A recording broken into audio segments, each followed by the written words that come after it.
Bertemu lagi dengan tim Neon Tetra dengan SMK Pengampu SMK E5 Jember. Hari ini hari yang sangat kita tunggu-tunggu. Bertemu langsung dengan ahlinya, Bapak Laude Muhammad dari Vetka Cianjur. Ini jangankan pesertanya, saya saja sangat exciting ini. Nah, beliaunya sudah sangat berpengalaman di ikan hias. Alhamdulillah, Bapak Laude bersedia untuk memberikan materinya kepada kita, yaitu materi pemijahan ikan neon tetra. Nah, mungkin langsung aja mungkin Pak ya, karena waktunya singkat Pak Laude.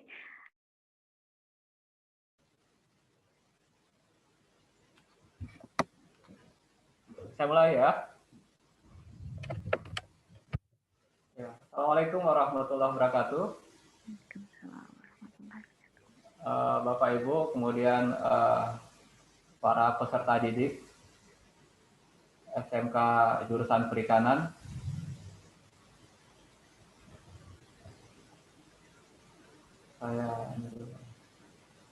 Ini dari moodnya dari share scroll-nya dari Bu Ranti atau dari saya?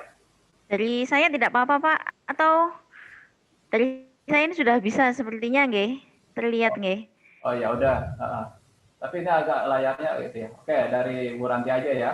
Oke. Iya. Sebelum kita mulai mungkin saya perkenalkan data lengkap saya. Anak-anakku sekalian, perkenalkan nama lengkap itu Laude Muhammad Abdi Poto. Saya dari lahirnya di Sulawesi Tenggara. Kebetulan sekarang bekerja di Balai Besar Pengembangan Penjaminan Mutu Pendidikan.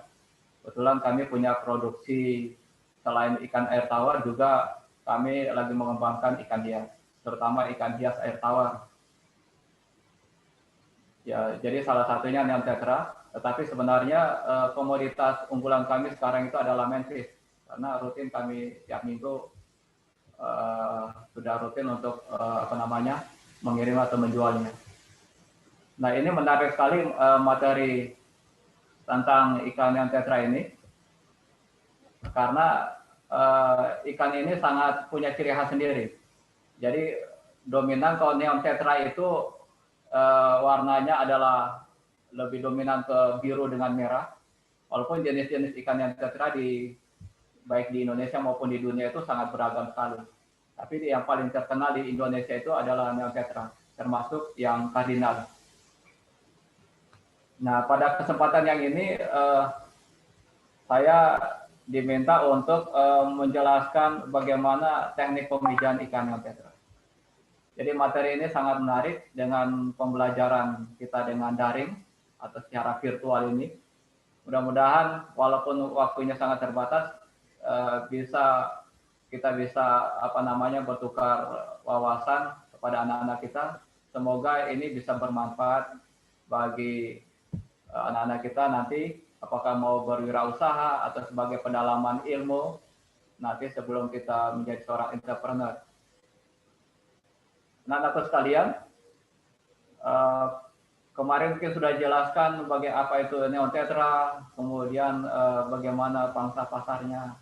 Nah, tekniknya sebenarnya kita bisa menjual itu apabila kita tahu teknik pemijahannya. Jadi salah satu kunci keberhasilan dalam usaha ikan neon tetra itu adalah apabila kita tahu bagaimana teknik pemijahannya.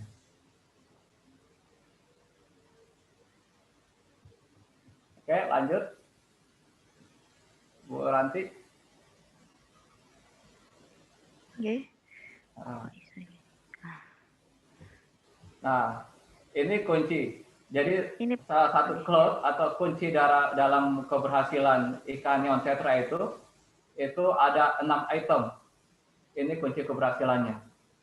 Yang pertama adalah bagaimana kita menjaga kualitas air tetap optimal.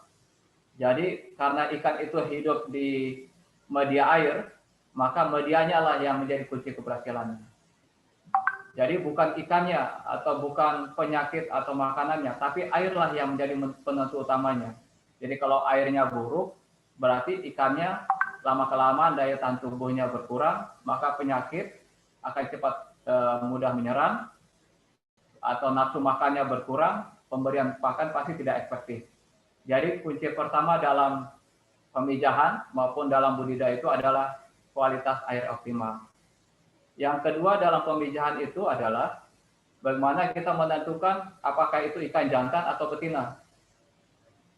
Ini sangat penting sekali. Jangan-jangan kita mijahin semuanya betina, tidak ada jantannya. Atau jantan sedikit, betinanya banyak.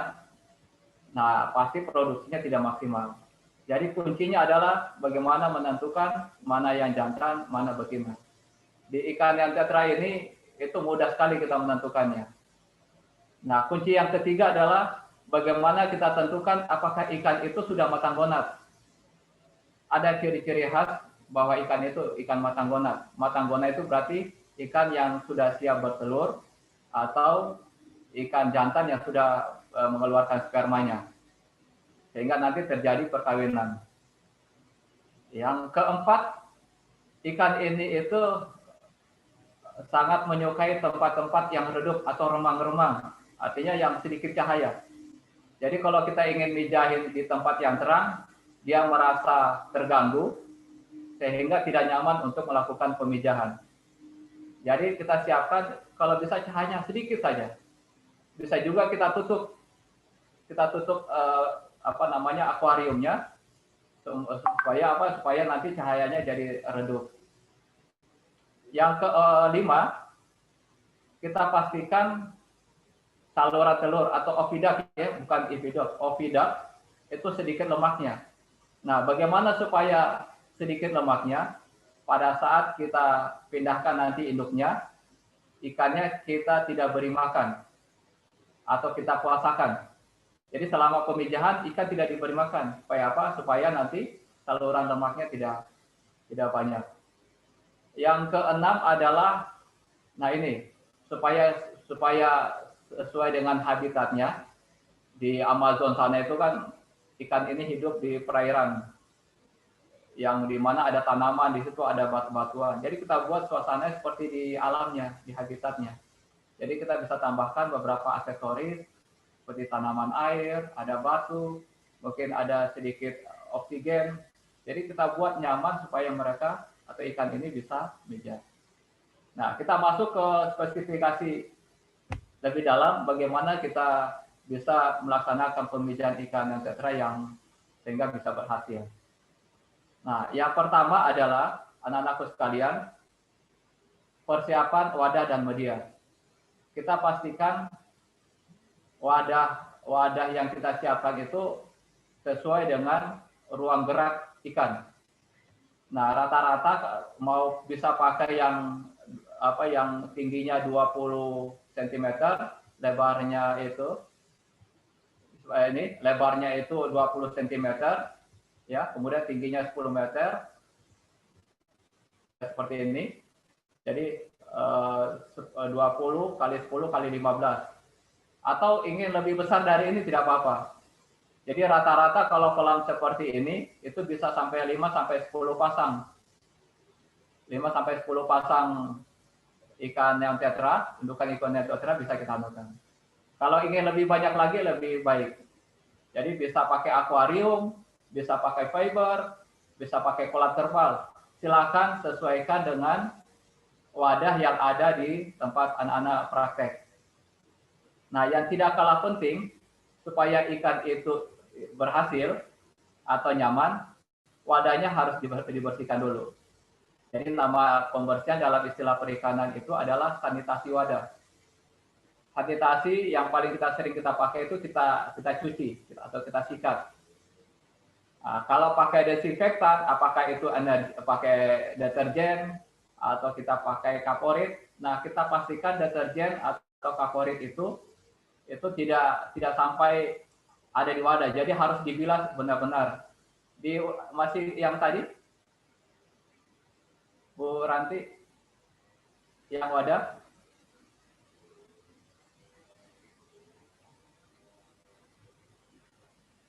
Bu Ranti, tergeser ininya? Atau dari saya aja ya? Dari saya aja untuk ini.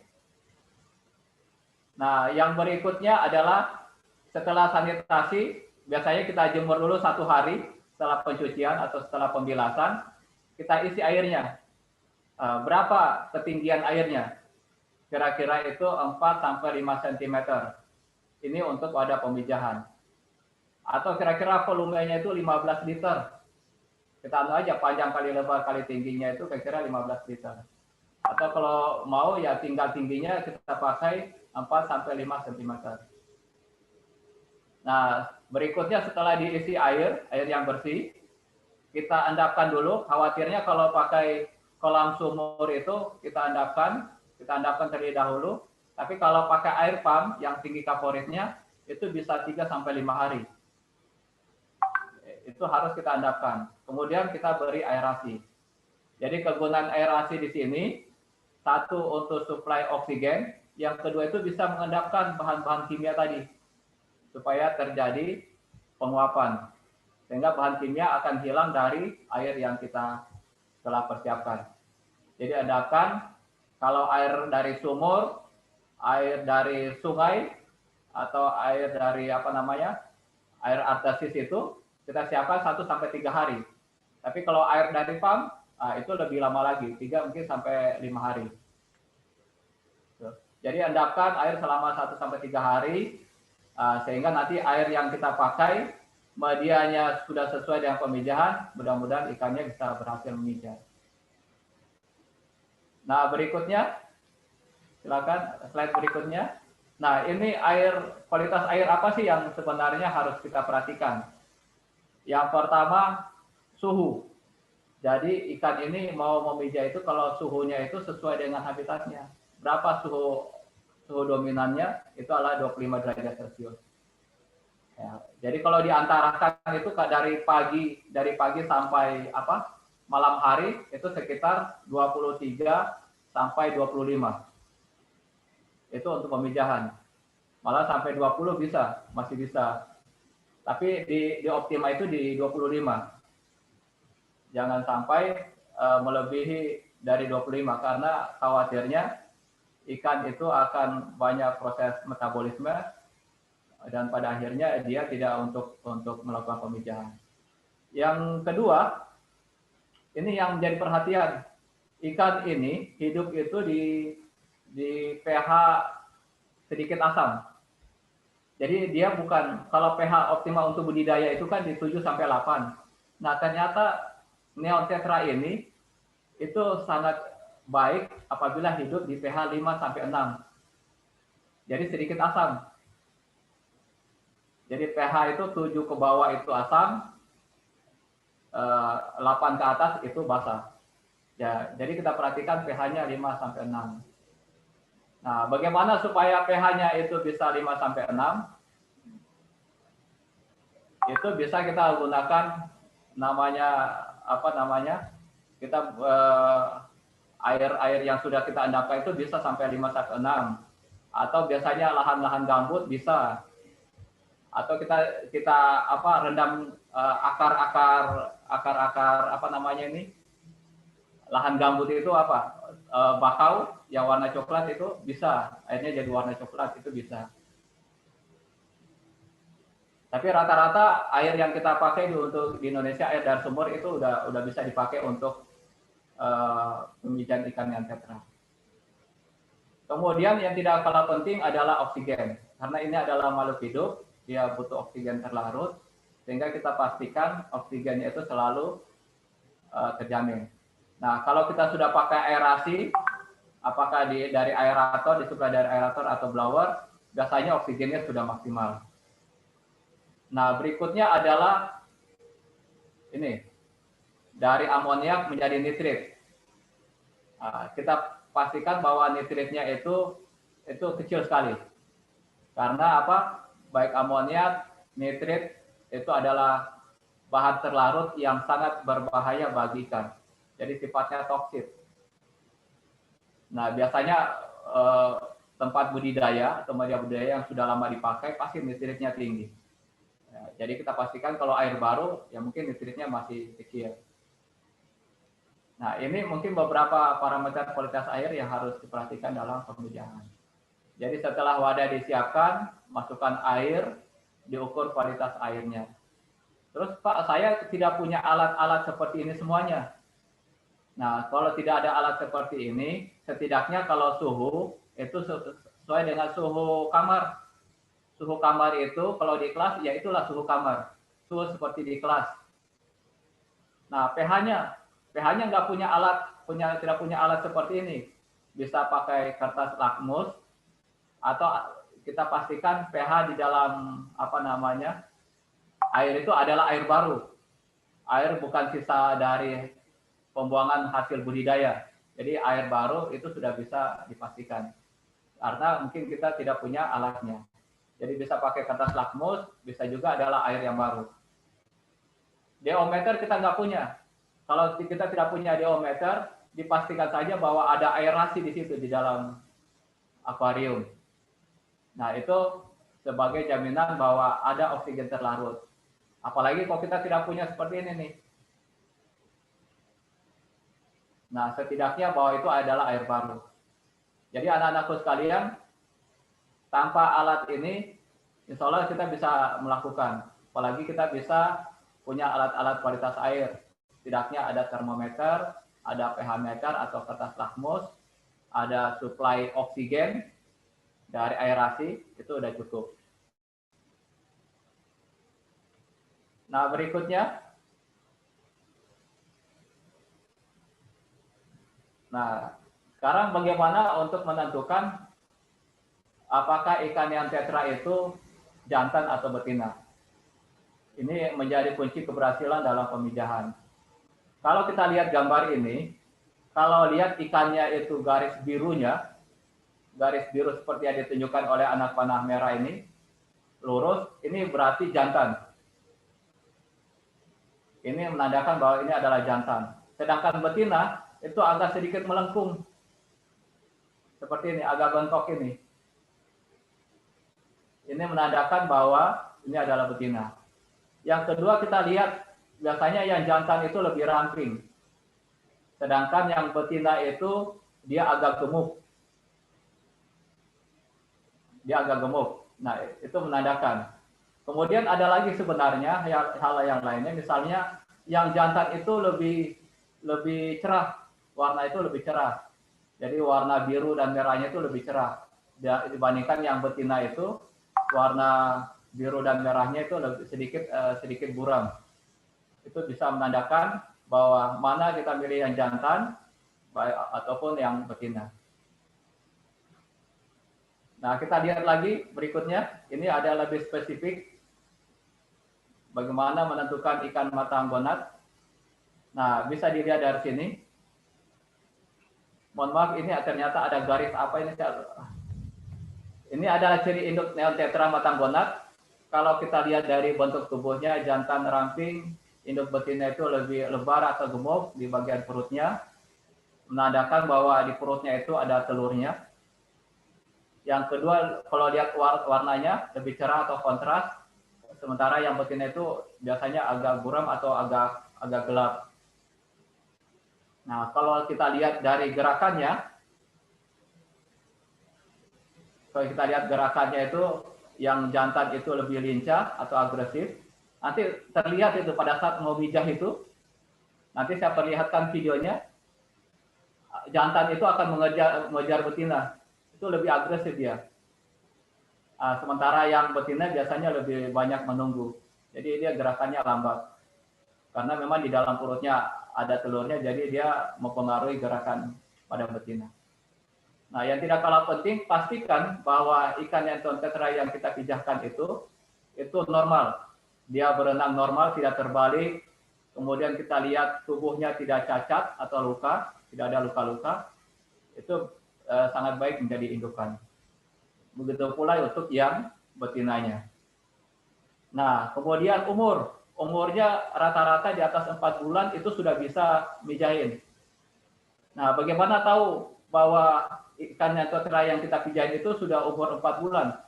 Nah, maka kita bisa lihat dari panjang tubuhnya. Jadi kalau panjang tubuhnya kita ukur pakai mistar, Yang jantan itu 2,5 sampai 3, yang betina juga sama 2,5 sampai 3, itu bisa jadikan indukan.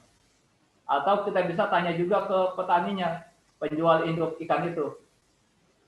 Pak, ini umur ikannya sudah umur berapa bulan nih?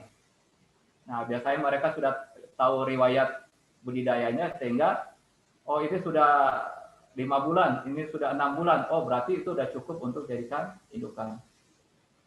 Kalau kita ingin pastikan lagi bahwa indukan itu benar-benar matang gonat, kita bisa timbang.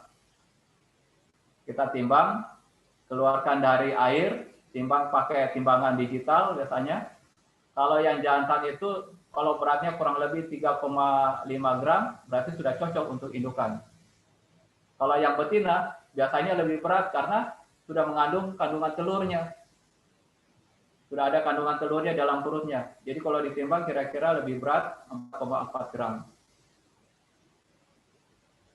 Ini ya anak-anak sekalian, bagaimana ini kuncinya, bagaimana kita menentukan ikan matang gonat.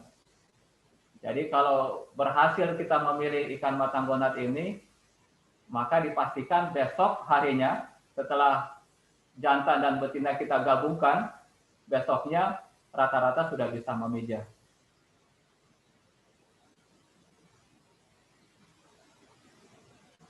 Lanjut.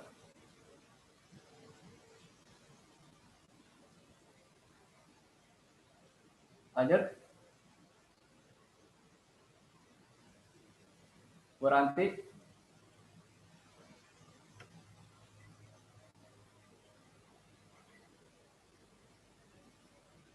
Ayo lanjut Bu Ranti.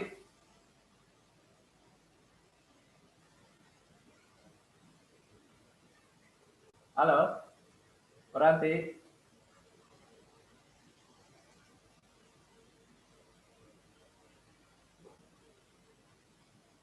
Halo Bu Ranti. Lanjut lagi. Apa terlalu cepat ininya penjelasannya? Karena hanya 1 jam.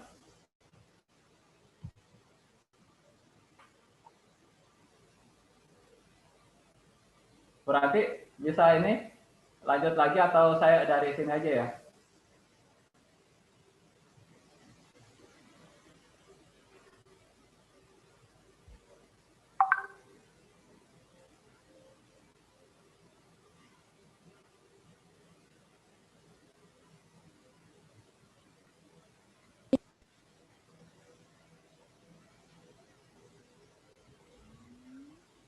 Oke. Ini lanjut anak-anak sekalian, para peserta didik. Oh.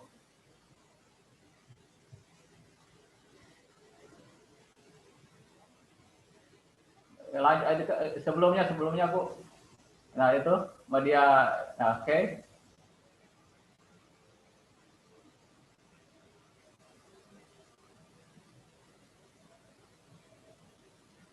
Lanjut. Oke, sip. Nah, setelah kita sudah mengetahui tentang mana induk jantan matang gonat, mana induk betina matang gonat, kemudian bagaimana kita manipulasi lingkungan di dalam akuarium atau di dalam wadah. Kita manipulasi. Kuncinya adalah kita buat kondisinya agak gelap, remang-remang, terutama di malam hari. Yang malam hari itu kita buat cahaya redup, ya. Kita buat ini sedemikian, apa kita tutup plastik atau ruangannya kita tutup agak gelap. Yang kedua, kita tambahkan tanaman air. Ya, tanaman air itu kalau sekarang banyak dijual, tapi bisa juga kita pakai tanaman air yang mungkin ada di sekitar rumah kita atau sekolah kita. Kita tambahkan yang membuat mereka bahwa mereka itu akan hidup, ikan-ikan ini, ikan Neon tetra ini bisa hidup di seperti di alamnya, seperti di lingkungan kehidupannya. Nah, setelah kita buat agak gelap, ditambahkan tanaman air, kita kasih suplai oksigen. Nah, berapa perbandingan jantan dan betina? Nah, rata-rata kalau kita sudah bisa pastikan jantannya maupun betinanya itu sudah matang gonat, maka perbandingannya cukup 1 jantan dan 1 betina. Tapi kalau kita masih ragu, wah ini takutnya betinanya kurang matang, kita berarti bisa bandingkan 1 jantan 2 betina, bisa gitu. Tapi rata-rata bisa, kalau kita sudah pastikan betina induknya perutnya sudah agak gemuk, itu pasti udah matang benar, sesuai dengan umurnya atau berat badannya. Kemudian dalam 1 pasang berapa sih sebenarnya, berapa pasang jantan betina? Nah, ini sudah ada tertulis, minimal terdapat 3 sampai 6 pasang induk dalam wadah pemijahan. 3 sampai 6 pasang. Ingat ya, 3 sampai 6 pasang induk dalam wadah pemijahan. Kita masukkan ke akuarium, kita pakai seser halus, ya. Kalau bisa jangan pakai tangan, karena itu sangat berbahaya, ikan bisa stres. Jadi kita tangkap dulu indukannya pakai seser halus, kemudian kita masukkan ke akuarium atau wadah pemijahan. Nah, di wadah pemijahan juga, selain kita kasih tanaman air, suasana yang gelap, ikan ini itu setelah mijah, itu pasti dalam keadaan lapar. Begitu lihat ada telur hasil pemijahannya, itu bisa dimakan lagi. Nah, ini harus hati-hati di sini. Nah, ada yang kita bisa modifikasi atau manipulasi di situ. Itu di bawah ini kita bisa pakai sekat-sekat seperti ini nih. Lihat di gambar slide saya yang sebelah kanan. Itu di bawahnya ada sekat seperti ini. Ini seperti jaring nyamuk. Agak kecil, jadi telurnya nanti jatuh ke bawah, ikannya tidak akan makan, tidak bisa masuk ke dalam jaring. Nah, ini salah satu manipulasi. Atau kita pakai batu-batu, nanti telurnya itu masuk ke dalam sela-sela batu, sehingga ikannya tidak akan makan telurnya. Tapi yang lebih aman adalah kalau kita perhatikan hari ini kita mijahin, besok bertelur, biasanya itu menjelang subuh. Nah, pagi-paginya sekali, sekitar jam 6 pagi itu induknya segera kita ambil. Supaya apa? Supaya telur-telurnya tidak kemakan oleh indukannya. Jadi dalam keadaan sangat lapar, kita pindahin, induknya kita beri makan, telurnya kemudian nanti dia akan proses menetas. Nah, seperti ini anak-anak sekalian, proses pemijahannya. Selanjutnya, nah ini proses pemijahannya. Biasanya kalau kita sudah pasangkan indukan 3 sampai 6 pasang itu, kemudian mereka merasa sudah nyaman, ikan-ikan ini sudah merasa nyaman di akuarium itu, mulai mencari pasang-pasangannya, mulai mengejar-ngejar, mulai proses pengejaran, kemudian nanti setelah kita masuk ke akuarium, biasanya 1 sampai 2 hari, itu sudah terjadi proses pemijahan. Jadi kurang lebih itu 36 jam pasca digabungkan itu, atau setelah digabungkan itu, ikan mulai ngejar-ngejar, maka terjadilah proses pemijahan. Ada yang namanya istilah foreplay, jadi saling ngejar, kemudian betina nanti akan mengeluarkan telurnya, diikuti oleh jantan, jadi sepersekian detik. Jadi namanya proses penggabungan telur dengan sperma itu, namanya istilahnya adalah proses ovulasi. Jadi betina mengeluarkan telur, lalu dibawa oleh jantan. Nah, telur akan jatuh ke dasar batu atau ke jaring di dasar akuarium. Nah, kalau sudah seperti itu, ikan sudah selesai pemijahan, kondisinya lapar, sehingga nanti segera induk-induk ini harus segera dipindahkan, supaya tidak makan telurnya. Saya ingin memutarkan video, di sebelah gambar kanan itu sebenarnya video. Ini tadi saya belum berikan ke Bu Ranti nih. Saya izin saya keluar dulu Bu Ranti supaya saya bisa perlihatkan videonya. Ya, izin. Saya lupa berikan videonya ini.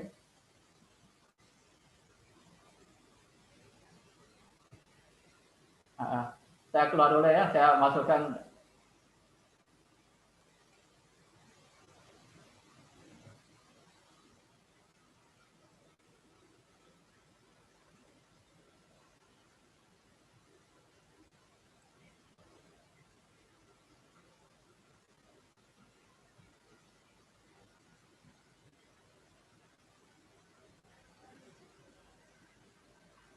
Mudah-mudahan bisa terlihat jelas videonya.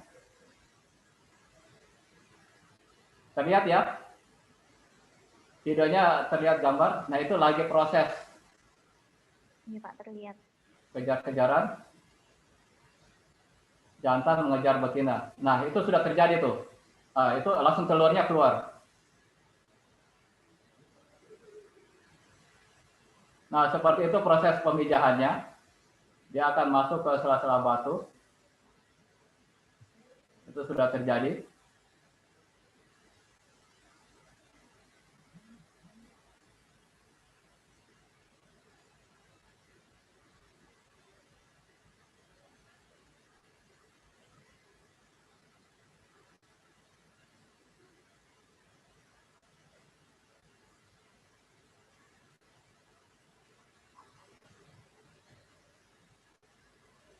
Oke, prosesnya seperti itu. Nah, kalian proses terjadinya ovulasi, di mana betina mengeluarkan telurnya lalu dibuai oleh jantan.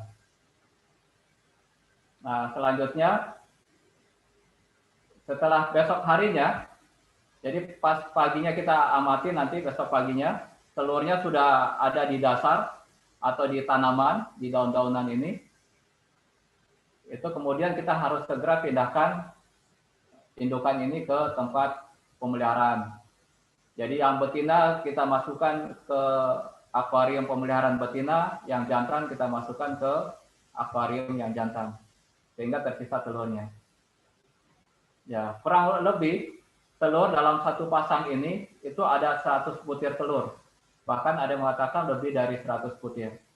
Jadi saya katakan kurang lebih, bisa kurang, bisa lebih. Biasanya diakibatkan dari satu, biasanya kalau induk yang baru pertama kali memijah, itu jumlah telurnya lebih sedikit. Tapi kalau induk ikan yang sudah sering memijah, jumlah telurnya lebih banyak. Ya, yang kedua, biasanya keberhasilan indukan yang sudah sering memijah itu lebih tinggi dibandingkan yang baru pertama kali memijah. Jadi ceritanya mungkin indukan yang pertama itu belum pengalaman mijahin. Nanti kalau sudah berpengalaman, dia mau itu terus mau mijah terus. Nah, ini seperti segera dipindahkan ya. Jadi pagi-pagi pekerjaan kita biasanya di ikan tetra itu segera pindahkan. Dalam keadaan lapar, indukan segera diberi makan. Nah, ini proses inkubasi. Jadi biasanya nanti terjadi penetasan telur itu terjadi 24 sampai 36 jam. Biasanya suhu di sini sangat mempengaruhi, makanya suhunya itu di 25 derajat Celcius. Di suhu tersebut 24 jam sudah mulai mijah, mulai menetas. Ini kelihatan nanti telurnya sudah ada bintik-bintiknya nih. Ada bintik-bintik seperti ini. Bintik-bintik. Kemudian nanti sampai 36 jam, setelah 36 jam ukurannya sudah ada yang seperti ini. Tapi dia mesti punya kandungan yosak. Artinya larva seperti ini tidak akan diberi makan dulu karena apa? Karena masih punya kandungan cadangan makanan. Nah, selama 2 sampai 3 hari dia makan dari cadangan makanannya itu. Nah, setelah 3 hari atau 4 hari kita pindahkan atau kita bersihkan akuariumnya dari bahan-bahan organik atau sisa-sisa telur, cangkang hasil penetasan atau telur yang tidak menetas, kita bersihkan supaya nanti ikannya tidak terserang penyakit. Nah, 3-4 hari itu ikan sudah mulai habis cadangan makanannya sehingga dia sudah mulai mencari makanan dari luar. Jadi proses penetasan ini itu terjadi 2 sampai 3 hari ke depan setelah pemijahan. Nah, itu yang ingin saya jelaskan dulu proses pemijahannya, anak-anak sekalian. Kalau ada yang ingin ditanyakan, sharing pengalaman, silakan. Monggo, Bapak Ibu sekalian yang atau siswa-siswi sekalian yang ingin bertanya, dipersilahkan. Oh ini mungkin ya. silakan. Mungkin tadi ada di chatting juga mungkin ada yang bertanya, silakan. Silakan dipandu Bu Ranti. Nggih. Nggih, silakan Bu Manis. Langsung di-unmute saja yang bertanya. Oh, ini apakah ada tanaman khusus, Pak, pada saat memijahkan ikan neon tetra? Dari Bu Manis Gendro, Lumajang, Jawa Timur. Oke, saya jawab aja ya. Jadi kalau tanaman khusus sebenarnya tidak ada, Bu.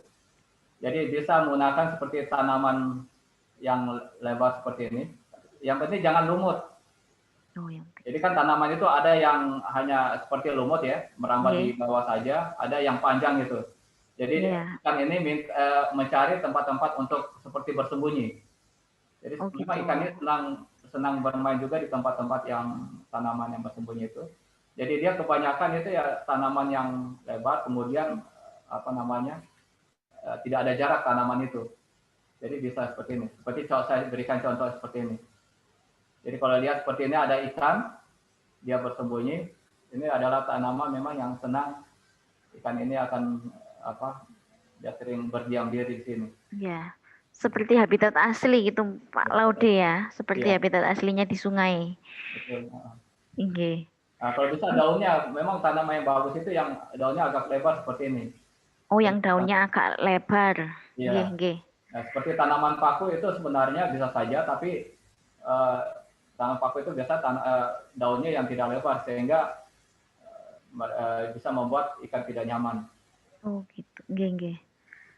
Jadi kalau bisa bukan berbentuk lumut, tanamannya ada berdaun lebar gitu Pak nggih, biar seperti habitat aslinya. Mungkin itu. Kemudian ada banyak sekali pertanyaan Pak Laude, ini antusiasnya sangat tinggi sekali. Ini kalau perkawinan di dalam plastik apakah bisa? Dari Abdullah Mukorobin, SMK Muhammadiyah Selawi. Oh iya. Pertanyaannya Pak, apakah di dalam plastik bisa? Lebih hemat mungkin ya, dalam plastik Pak. Oh iya. Yang dimaksud kalau di dalam kantong plastik itu agak susah. Jadi ruang geraknya itu sangat kecil sekali. Tapi kalau yang dimaksud itu adalah terpal, itu bisa. Oh iya.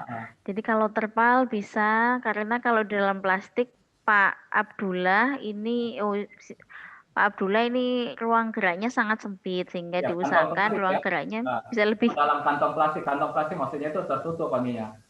Oh nggih.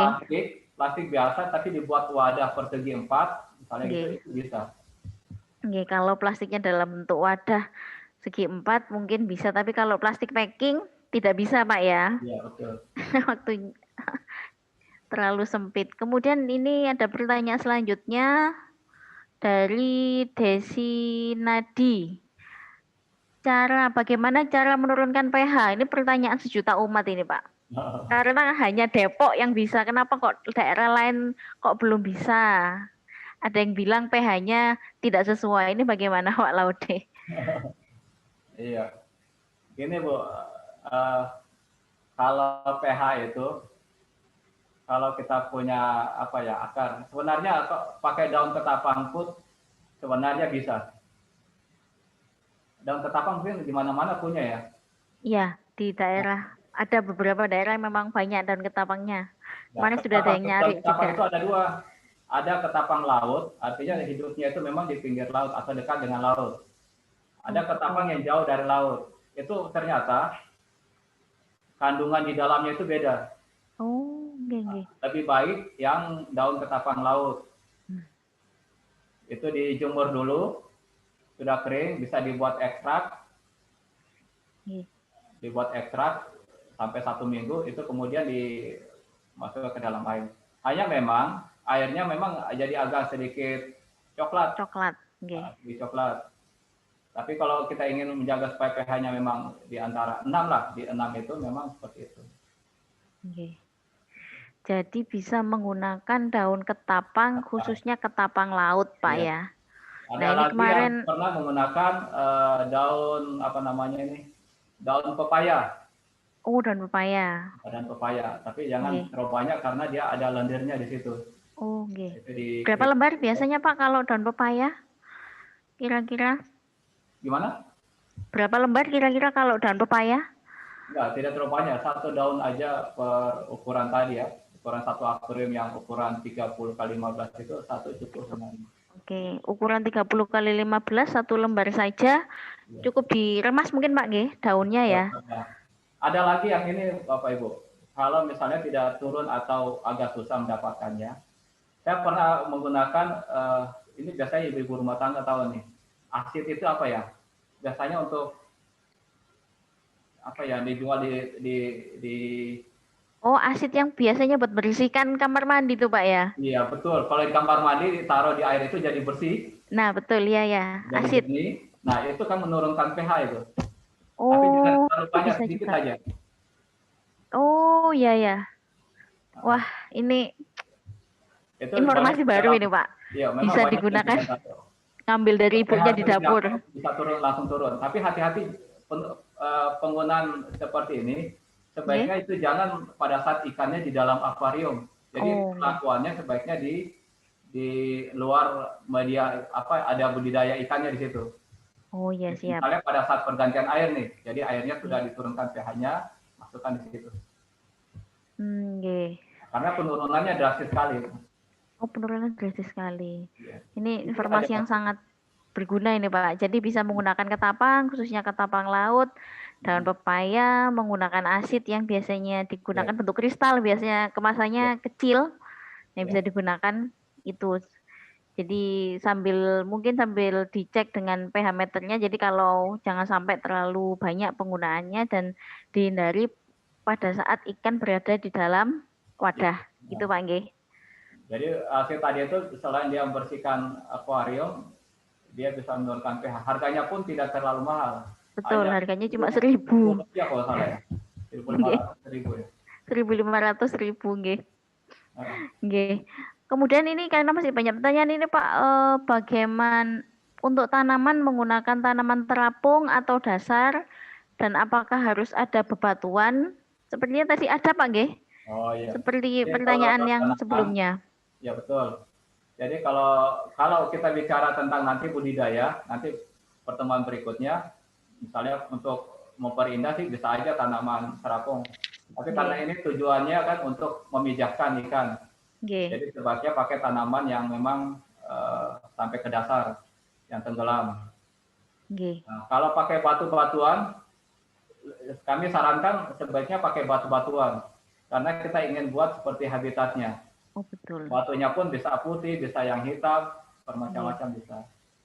Nah, kalau nggak ada batunya, apakah bisa tidak pakai batu-batuan? Boleh, pada prinsipnya boleh. Siap. Kemudian pertanyaan berkenan mungkin Pak Laude bisa masuk di Telegram mungkin nanti Pak ya, untuk misalkan tidak sampai pertanyaannya karena waktunya kurang 5 menit. Iya, saya juga. Ini Pak pertanyaan yang saya pilih. Ini saya harus berangkat ke Tangerang untuk membantu direktorat. Oh gitu. Dalam pembentukan budaya kerja lah, karakter kerja peserta didik kita sesuai kebutuhan industri. Oh, nggih sugeng tindak. Lihat aja. Nggih. Ini mungkin satu pertanyaan lagi. Silakan. Manajemen induk agar cepat matang gonat Pak. Ini pertanyaan banyak juga nih yang bertanyakan sama nih. Perawatan induk agar cepat matang gonat. Iya. Yang kira-kira pakannya apa, disetting bagaimana? Iya, betul. Jadi anak-anak sekalian, mungkin dengan Bapak Ibu, manajemen induk betul. Salah satu kunci keberhasilan itu dari manajemen induk. Saya juga selalu menekankan ke para teknisi saya, rekan-rekan saya kerja itu, kalau ingin rutin kita ingin dijahit, kuncinya itu di manajemen induk. Jadi pertama itu pastikan setelah induknya itu sudah belum mijahin dan setelah pemijahan itu dipisahkan jantan dan betina. Itu yang pertama. Yang kedua diberikan makan secukupnya ya, jadi bukan sebanyaknya, secukupnya. Nanti ada persentasenya di situ. Tapi kandungan makannya di situ yang sangat diperhatikan adalah selain protein itu adalah vitamin E. Nah, vitamin E itu biasa kita lihat di pakan, adakah vitamin E-nya? Kalau nggak ada, kita bisa supply, kita campur. Vitamin E itu bisa kita dapat, yang paling kita tahu itu mungkin di tanaman toge ya. Oke. Nah, tanaman toge. Atau pakai sekarang ibu-ibu tahu itu kalau untuk percantik kulitnya supaya tetap mulus atau putih, itu kan ada minum vitamin E. Itu bisa dicampurkan ke pakan juga itu. Oh. Jadi berbagi dengan ikannya Pak ya. Jadi kalau tanaman itu vitamin tanaman toge paling tinggi itu. Nah, kita bisa campur ke pakan. Nah, yang paling menariknya ikan seperti ini kan omnivore. Artinya dia memang makan segala macam, baik itu tanaman maupun hewan. Nah, ini bisa. Nah, kalau lebih menarik lagi, sebenarnya kita bisa berikan pakan hidup. Karena pakan hidup itu adalah makanan yang memang sudah lengkap kandungan nutrisinya, termasuk vitamin E-nya itu. Apakah itu Daphnia, apakah itu Tubifex, atau Artemia, dan segala macam. Tapi hati-hati penggunaan pakan hidup, sebaiknya pakan ini itu karena dia hidupnya kan di bahan-bahan organik. Biasanya membawa parasit. Jadi pakan ini sebaiknya benar-benar dibersihkan bahan organiknya, atau masih dikhawatirkan parasit ada, direndam dulu di 2-5 menit itu di kandungan methylene blue. Direndam atau dicuci di situ, baru diberikan ke pakan. Jadi selain ikan kita cepat matang, ikan juga dalam keadaan selalu sehat. Gitu. Ada lagi misalnya banyak teknik-teknik untuk supaya cepat matang. Misalnya dengan memainkan peran suhu, menaik turunkan suhu. Jadi kalau siang dia panas, kemudian nanti malam, yang fotoperiode itu kan dingin. Itu ternyata bisa memancing ikan cepat matang bonak lagi. Oh gitu, Menaik turunkan suhu. Ini masih banyak sekali pertanyaan Pak, tapi kurang 5 menit Pak. Nah, nanti kita mungkin Bapak langsung bisa masuk ke Telegram mungkin nggih. Karena ini kalau jam 1 nggak nyampe, mungkin karena ada sesi selanjutnya untuk KKSI. Iya, nanti kita ketemu lagi di hari Rabu ya? Hari Rabu Pak, nggih. Ya, nanti mudah-mudahan hari Rabu, udah di hari-hari kesempatan yang lain. Emang saya mohon maaf kemarin sebenarnya diminta juga untuk bertukar ini sekitar 2-3 minggu ya. Hanya kebetulan memang jadwal ini di akhir tahun itu begitu banyaknya. Iya betul Pak. Nah, sehingga kemarin saya hanya bisa lewat webinar, kemudian lewat ini. Mudah-mudahan nanti ada waktu lain kita bisa memberikan. Semoga Bapak nanti berkenan untuk masuk ke dalam grup Telegram, sehingga beberapa pertanyaan yang belum terjawab bisa Bapak jawab waktu di chat Telegram. Oke. Waktu Bapak memiliki waktu untuk membalas. Mungkin itu Pak, saya mengucapkan terima kasih atas materi yang sangat-sangat menarik, sangat bermanfaat bagi teman-teman hobi Neon Tetra. Dan kami berharap bagi hobis ini nanti bisa berhasil memijakan ikan Neon Tetra setelah mempelajari materi yang Bapak berikan kepada kami. Ya. Sekali lagi kami ucapkan terima kasih. Semoga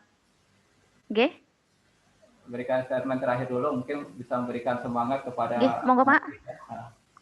Jadi anak sekalian, budidaya ikan hias ini, apalagi dalam kondisi pandemi COVID-19 ini, itu sangat menjanjikan. Jadi kalau dibandingkan dalam perikanan sendiri, air tawar laut maupun ikan hias, ternyata ikan hias itu prospeknya naik. Ya ini yang menarik untuk kita bisa berusaha di budidaya ikan hias. Yang kedua, budidaya ikan hias ini tidak membutuhkan lahan yang sangat luas. Sehingga lahan yang 2x4 pun sudah bisa, atau di kamar saja sudah bisa dilakukan. Jadi bukan dilihat dari lingkup luasannya, tetapi dengan lahan yang luas, yang sempit, kita bisa memproduksi yang sangat banyak ikan hias. Dan kita bisa kawin silangkan.